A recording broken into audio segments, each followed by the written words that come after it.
Okay, अब पिछले lecture में हमने देखा था कि हमारे पास जो कम्प्लेक्स फंक्शन है वो क्या होता है, उसकी एक्सपोनेंशियल फॉर्म क्या होती है, उसके रियल और इमेजिनरी जो पार्ट है हम उसको किस तरह सेपरेट करते हैं, वो सारा कुछ हमने देखा था। अब हम अगले इस वाले जो लेक्चर हमारे पास उसमें देखेंगे कि एक्सपोनेंशियल जो फंक्शन है ना हमारे पास, या एक्सपोनेंशियल फॉर्म लिखेंगे हम किसकी, कम्प्लेक्स फंक्शन को अगर हम पोलर कोऑर्डिनेट में लेके जाते हैं। उससे पहले हमने क्या फॉर्म देखी थी, e की पावर जो हमारे पास z था वो इस इक्वल टू क्या था हमारे पास था e की पावर x था, और इसके साथ हमारे पास क्या था, cos ऑफ हमारे पास क्या था, हमारे पास cos ऑफ हमारे पास ये था y प्लस क्या था हमारे पास एओटा, और क्या था हमारे पास साइन ऑफ y था।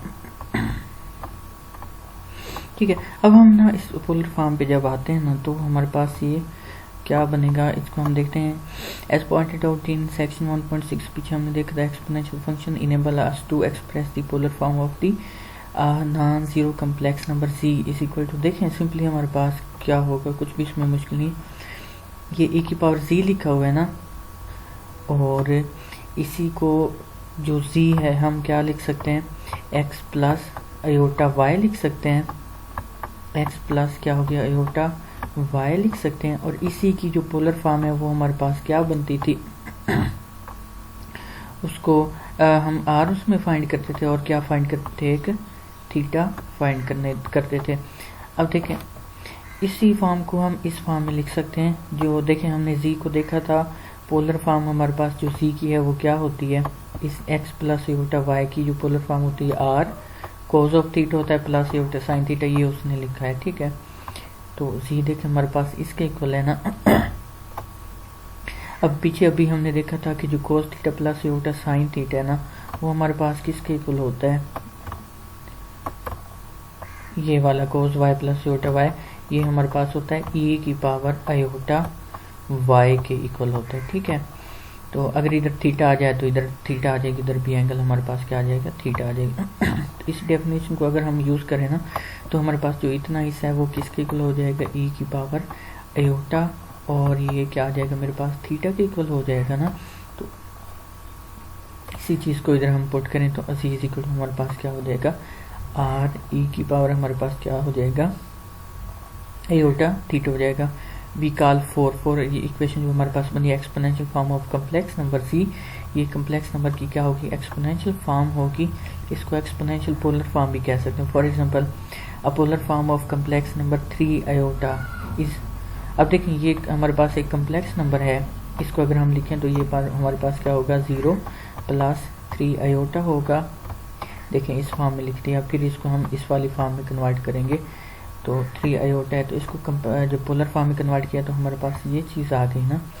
तो इसकी अगर हमने वही फॉर्म लिखनी है तो सिंपली हमारे पास देखें क्या हो जाएगा, r की वैल्यू 3 है, e की पावर पाई ओवर क्या हो जाएगी हमारे पास, आयोटा पाई ओवर 2 हो जाएगी। तो ये उसकी हमने क्या लिख ली,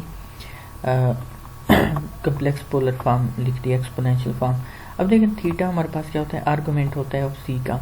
आर्गुमेंट की हमने देखें ये थीटा मालूम करना हमारे पास इस लेक्चर का हिस्सा नहीं है, क्योंकि हमने पहले देख चुके हैं हम कि जो थीटा है हम ना किस तरह फाइंड करते हैं जब हम रेक्टेंगुलर कोऑर्डिनेट्स देखते थे, और जो दूसरे हमारे पास पोलर कोऑर्डिनेट हमने पढ़े थे तो उसमें हमने देखा था। अब थीटा 2 टाइप्स हम देख लेते हैं क्या होती है, एक आर्गुमेंट होता है और हमारे पास दूसरा क्या होता है, प्रिंसिपल आर्गुमेंट होता है। तो हम दोनों केस में उसको किसी केस में भी वो हमसे क्वेश्चन पूछ सकता है। तो ये हमने पीछे ये भी वीडियो लेक्चर में भी देखा था कि हमारे पास जो आर्गुमेंट है और प्रिंसिपल जो आर्गुमेंट है ना, इसको ये कैपिटल ए से प्रिंसिपल आर्गुमेंट होता है, ये स्मॉल ए से हमारे पास ऑफ जी का कोई भी आ सकता है इस क्वेश्चन में। ठीक है, तो ये हमारे पास उसकी ये फॉर्म होगी। अच्छा, अब हम ये देखें ना, ये कुछ चीज़ें हमने याद रखनी है कि हमारे पास सिंपली हम इनका फार्मूले से उसी पिछले फार्मूले से रिलेशन भी बना सकते हैं। e की पावर 0 1 होता है, c1 c2 है ना, तो हम मल्टीप्लिकेशन है तो उसको हम क्या प्लस में लिख सकते हैं, अगर प्लस में है तो मल्टीप्लिकेशन में, अगर डिवाइड है तो हमारे पास ये माइनस में आ जाएगा, अगर ये पावर n है तो हमारे पास पावर शुरू में आ जाएगी। ये हमारे पास जिस तरह मल्टीप्लिकेशन के रूल्स होते हैं ना रियल नंबर में, इसी तरह हमारे पास ये कम्प्लेक्स नंबर के केस में भी हमारे पास होते हैं।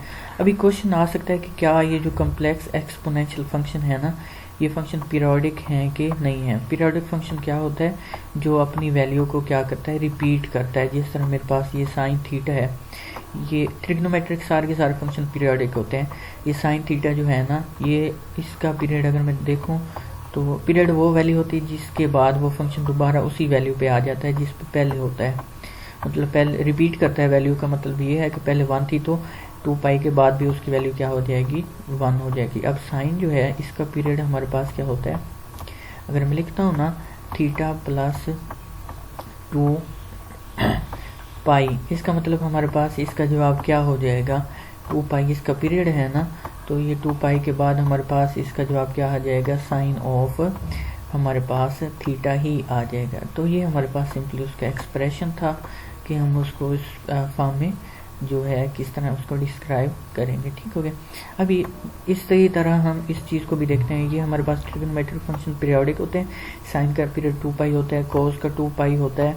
इसी तरह हमारे पास जो कोसिकेंट है उसका पीरियड 2 पाई होता है, और जो हमारे पास सीकेंट है उसका पीरियड 2 पाई होता है। लेकिन हमारे पास जो टैन है और टैन का उल्ट जो हमारे पास कोट है उसका पीरियड हमारे पास कितना होता है, टैन थीटा अगर लिख लें या एक्स जो भी लिख लें उसका पीरियड पाई होता है। टैन का और कोट का हमारे पास जो पीरियड है वो क्या होता है, पाई होता है। इसी तरह हम देखते हैं कि हमारे पास ये जो एक्सपोनेंशियल फंक्शन है ना, इनका पीरियड हम किस तरह फाइंड करेंगे। तो हमने सिंपली क्या लिखा कि जो कम्प्लेक्स एक्सपोनेंशियल फंक्शन है वो हमारे पास क्या होते हैं, पीरियोडिक फंक्शन होते हैं। ठीक हो गया। अब क्या इसका पीरियड, इनका पीरियड क्या होगा अगर ये पूछा जाता है इंपॉर्टेंट क्वेश्चन, तो ये पैराग्राफ देखें कि हमारे पास प्रॉब्लम छोड़ें। You are asked to show that e की power z plus 2 pi iota is equal to e की जी। अब देखें हमने सिंपली वही चीज़ देखी ना कि इसमें जी में क्या ऐड करेंगे, हमारे पास वही ई की पावर जी जवाब आ जाए। तो हमने जो चीज़ ऐड की है वही हमारे क्या होगा, पीरियड होगा। तो हम लिख सकते हैं कि पीरियड ऑफ, ये देखें, the rest implies that the complex exponential function has a pure imaginary period 2 pi iota. अगर ये पूछा जाए कि की पावर सी है, इसका पीरियड क्या होगा, तो हमारा आंसर क्या होगा, 2 पाई और क्या हो जाएगा, आयोटा हो जाएगा।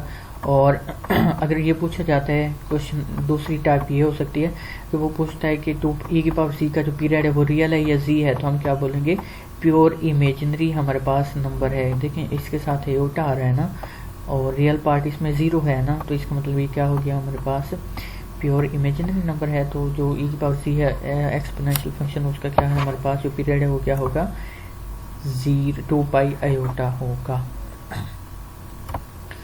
इसको अगर हम प्रूव करना चाहते हैं तो पीछे हमने फार्मूला देखा था कि जो हमारे पास ई की पावर सी है, इसको ई की पावर सी आ जाएगा, ये वाला हिस्से को अगर मैं एक्सपेंड करूं, अभी जो हमने ऊपर फार्मूला देखा है, ये जो रूल्स उसके देखे थे एक्सपोनेंशियल फंक्शन की, ये वाला रूल मैं अगर लगाऊं ना, तो मेरे पास ये क्या बन जाएगा, देखें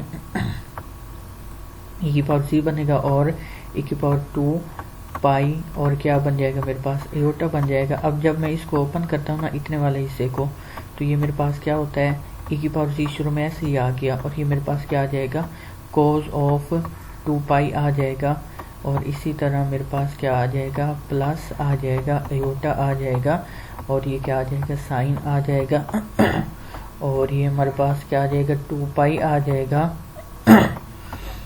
ये ठीक है। तो अब हमारे पास देखें ये चीज़ तो 0 हो गई, और इस चीज़ का जवाब तो हमारे पास क्या होता है, 1 होता है। तो इसका मतलब इसका जवाब हमारे पास क्या होगी, ई की पावर जी हो गया। तो इसका मतलब देखें ई की पावर जी में ये, इसको इस तरह बेशक लिख लें, प्लस था तो प्लस को जब हम ख़त्म करेंगे ना उस रूल से ऊपर, ये जो रूल हमने लिया है, तो हमारे पास ये क्या हो जाएगा, मल्टीप्लाई हो जाएगा ना। तो हमारे पास ये देखें प्लस की फॉर्म में लिखना है तो इस फॉर्म में होगा, ये जो इस तरह इकट्ठे उसने लिखा हुआ है। अब अलग अलग करेंगे तो ये फॉर्म हमारे पास मल्टीप्लिकेशन वाली हो जाएगी, इससे ये फॉर्म बनी, इससे ये हमारे पास फॉर्म बनी, और इसका जवाब हमारे पास ई की जी आ गया। इसका मतलब इसका 2 पाई आयोटा जो है वो क्या है, इसका क्या होगा, पीरियड होगा। और याद रखना है कम्प्लेक्स एक्सपोनेंशियल फंक्शन हमारे पास क्या होते हैं, पीरियोडिक फंक्शन होते हैं। ठीक हो गया। उसके बाद हम आगे देखते हैं इसको कि पोलर कोऑर्डिनेट्स हमारे पास क्या होते हैं। उससे पहले देखें एफ ऑफ सी को हमने, ये एफ ऑफ सी को हमने लिखा था u ऑफ एक्स वाई, इसको हमने रेक्टेंगुलर कोऑर्डिनेट्स में लिखा ना, ये इसका रियल पार्ट है, प्लस हमारे पास था अयोटा और ये क्या था v ऑफ एक्स एंड क्या था हमारे पास y था। इसी तरह फॉर्म थी ना। अब देखें यही चीज़ एक्स वाई को हम पोलर में कन्वर्ट कर देना तो यही चीज़ हमारे पास पोलर में क्या बन जाएगी, u ऑफ r हो जाएगा और ये क्या हो जाएगा मेरे पास थीटा हो जाएगा।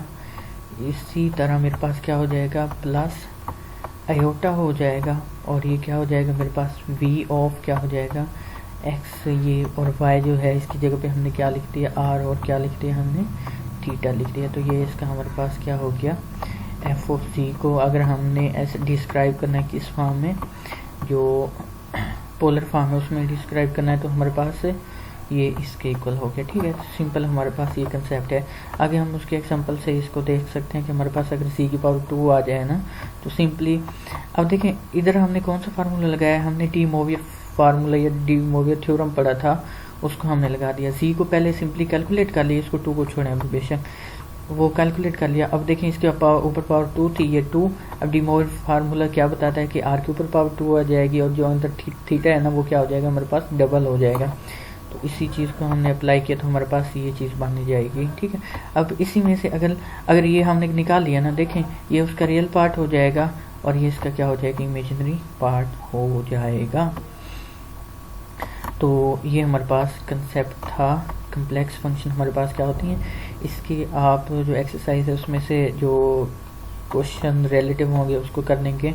ये वाला क्वेश्चन आप कर लेंगे क्वेश्चन नंबर 1 और इसी तरह हमारे पास इसमें से u और v फाइंड करना है, इसमें से कुछ क्वेश्चन करने प्रैक्टिस के लिए और इसमें से भी r और थीटा फाइंड करना है, ये क्वेश्चन भी प्रैक्टिस के लिए आप करेंगे और इनकी डोमेन और रेंज फाइंड करनी है, इनको ट्राई करना है। बस ये हमारे पास था जो कम्प्लेक्स एक्सपोनेंशियल फंक्शन हमारे पास वो क्या होता है उसकी हमने टाइप्स देखी और उसको हमने एग्जांपल के थ्रू क्या किया डिस्कस किया। ठीक है, तो ये हमारे पास था। आगे हम नेक्स्ट लेक्चर में देखेंगे इसको कि हमारे पास जो हमारे पास बाकी कम्प्लेक्स नंबर की प्रॉपर्टीज लिमिट क्या होती है हमारे पास, इसी तरह हमारे पास कंटिन्यूटी क्या होती है और इसी तरह हमारे पास डिफरेंशिएबिलिटी क्या होती है। ठीक है, तो आप इस चैनल को लाइक करें, सब्सक्राइब करें और शेयर करें। तो ठीक है, अगले लेक्चर में हम देखेंगे डिफरेंट टॉपिक हमारे पास कम्प्लेक्स एनालिसिस की क्या होंगे। ठीक है, उनको हम देखेंगे कि उसको हम किस तरह डील करेंगे और उसके बारे में हम कुछ क्वेश्चंस देखेंगे और उसको डिटेल के साथ क्या करेंगे डिस्क्राइब करेंगे। ठीक है, तो ठीक है।